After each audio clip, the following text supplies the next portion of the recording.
Hi hello welcome to post 360. నేను మీ Murali Rapalli. Watchman Rangayya ఈ పేరు చాలా మందికి తెలియనప్పటికీ ఇతను ఒక ప్రముఖ వ్యక్తి. వైఎస్ వివేకానంద రెడ్డి ఇంటికి వాచ్మెన్ గా పనిచేసే ఈ రంగయ్య నిన్న చనిపోవటం జరిగింది. ఎలా చనిపోయారు, ఎందుకు చనిపోయారు? ఈ రంగయ్య అనే వ్యక్తి వైఎస్ వివేకానంద రెడ్డి హత్య కేసులో విట్నెస్, ఒక సాక్షి. అతన్ని కొట్టి కొట్టి కొట్టి కొట్టి తిప్పి తిప్పి తిప్పి తిప్పి చంపేశారండి.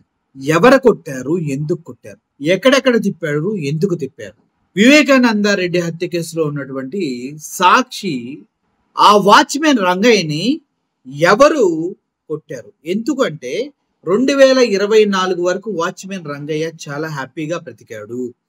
24 తర్వాత ఎప్పుడైతే కూటమి ప్రభుత్వం అధికారంలోకి వచ్చిందో అప్పటి నుంచి వాచ్మెన్ రంగయ్య అండ్ వాళ్ళ కుటుంబం పైన హెరాస్మెంట్ స్టార్ట్ అయింది. రంగయ్యను ఇక్కడ నుంచి ఢిల్లీ తీసుకెళ్లారు, ఎక్కడెక్కడో తిప్పారు, కీళ్లు ఇరక్కొట్టేశారు, విచక్షణ రహితంగా తన పైన దాడి చేశారు. ఏసీబీ వాళ్ళు, సిబిఐ వాళ్ళు, పోలీసులు రంగయ్యని చిత్రహింసలకు గురి చేశారు అంటూ ఎవరైతే రంగయ్య భార్య సుశీలమ్మ ఉందో ఆవిడ పోలీస్ స్టేషన్ లో కేసు పెడతాం జరిగింది. సో ఇప్పుడు మనం ఆలోచించవలసిన విషయం ఏంటంటే, ఎవరికి అంత అవసరం ఉంది?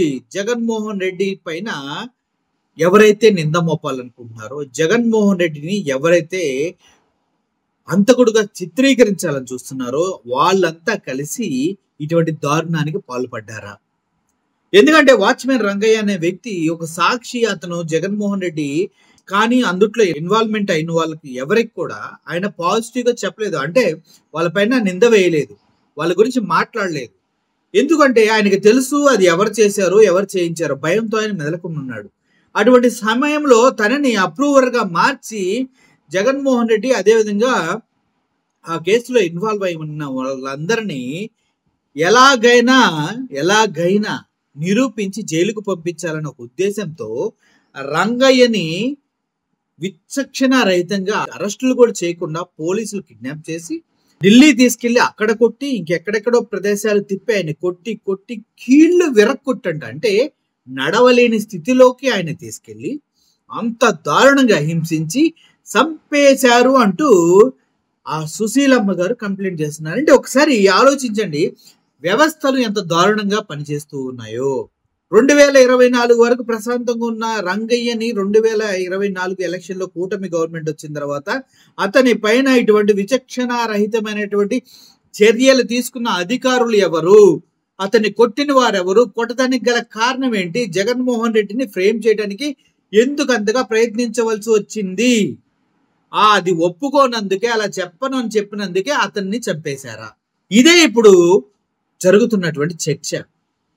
ఆ సుశీలమ్మ అనే తన భార్య వెళ్ళి తన బాధని చెప్పుకుంటూ పోలీస్ స్టేషన్ లో కంప్లైంట్ ఇచ్చిన తర్వాత ఈ విషయం వెలుగులోకి వచ్చిందంటే రంగయ్యని చంపేసి మరీ వాళ్ళ పైచాచిక ఆనందాన్ని తీర్చుకున్నారా? జగన్మోహన్ రెడ్డిని ఎలాగైనా అందులో ఫ్రేమ్ చేయాలనే కుట్రతోనే ఇటువంటి దారుణానికి దిగారా? అది ఒప్పుకోనందుకే పాపం రంగయ్యని విచక్షణ రహితంగా కొట్టి కీళ్లు విరిచి ఒళ్ళు మొత్తం దెబ్బలేనంట సుశీలమ్మ గారు చెప్పటం. కన్నీరు మున్నీరు అవుతూ ఆవిడ కేసు పెట్టింది. నా భర్తని చంపింది సిబిఐ వాళ్ళు, పోలీసులే అంటూ. ఏంటి ఏంటి ఏంటి వాళ్ళకున్న ధైర్యం ఏంటి? అతను తీసుకెళ్ళడానికి గల కారణాలు ఏంటి? చంపేసే అంత ధైర్యం ఎవరిచ్చారు? వాళ్ళు అధికార పక్షాలు ఇచ్చిందా, లేదంటే ప్రతిపక్షాలు ఇచ్చినాయా, లేదంటే సెంట్రల్ గవర్నమెంట్ నుంచి ప్రెజర్ ఉందా? సిబిఐ ఇన్వాల్వ్ అయ్యి ఏం చేస్తుంది, ఎందుకు చంపేసింది? ఈ కేసు ఆవిడ పెడతానికి గల ధైర్యం ఏంటి? నా భర్తని హింసించారు, ఢిల్లీ సహా అన్ని ప్రాంతాలు తిప్పారు, రంగయ్య కీళ్లు విరక్కొట్టారు, రంగయ్య మృతికి సిబిఐ పోలీసులే కారణం. వాచ్మెన్ రంగయ్య భార్య సుశీల సంచలన వ్యాఖ్యలు. ఇంత దారుణమా? పోలీసు వ్యవస్థలు ఫ్రెండ్లీగా, పోలీసు వ్యవస్థలు గొప్పగా చెప్పుకునే రోజుల్లో ఇంత దారుణం? ఒక వ్యక్తిని చంపేస్తే అడగడానికి లేదా? కస్టోడియల్ టార్చర్ చేసి తిప్పి తిప్పి కొట్టి కొట్టి కీళ్ళ కొట్టి నరాలు పీకేసి చంపేస్తారా? ఇదా ఆంధ్రప్రదేశ్ లో జరుగుతుంది? మరి దీన్ని ఏంటి పెద్ద గొప్పగా చెప్తారు? వంగలపూడి అనిత గారు మాట్లాడండి. వంగలపూడి అనిత గారు మాట్లాడండి, మీరేగా హోమ్ మినిస్టర్ గా ఉన్నారు. ఏంటిది? ఎందుకు ఇలా జరిగింది మీ హయాంలో? సిబిఐకి మీకు సంబంధం లేదంటారా? మరి పోలీసులు కూడా ఇన్వాల్వ్ అయితేనే కదా ఇక్కడ నుంచి సిబిఐ వాళ్ళు పిక్ చేసేది.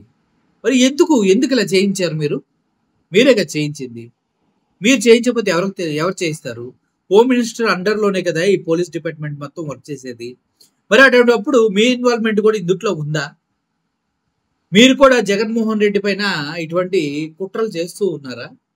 లేదంటే మీకు ఎవరైనా చెప్పి చేయించారా?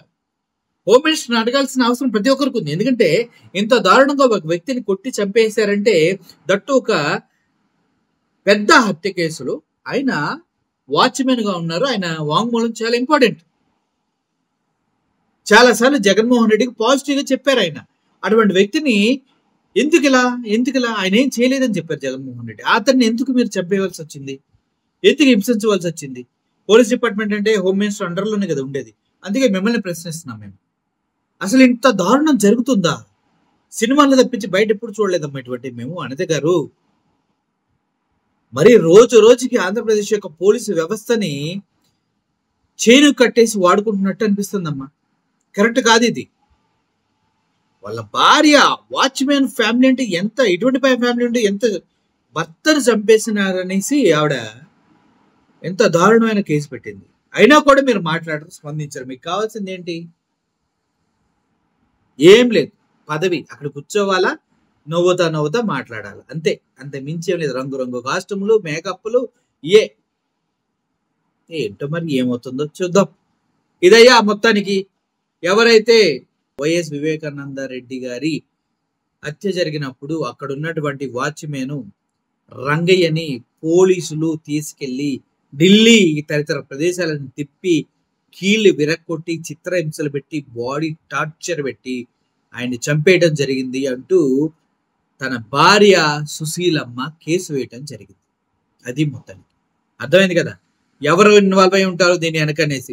2024 వరకు ప్రశాంతంగా ఉన్న వ్యక్తి 2024 తరువాత కస్టోడియల్ తీసుకొని కస్టోడియల్ టార్చర్ పెట్టి ఇంత విచక్షణ రహితంగా చంపే వరకు చేశారంటే ఎవరు ఇన్వాల్వ్ అయి ఉంటారో మీ ఊహలకే వదిలేస్తున్నా.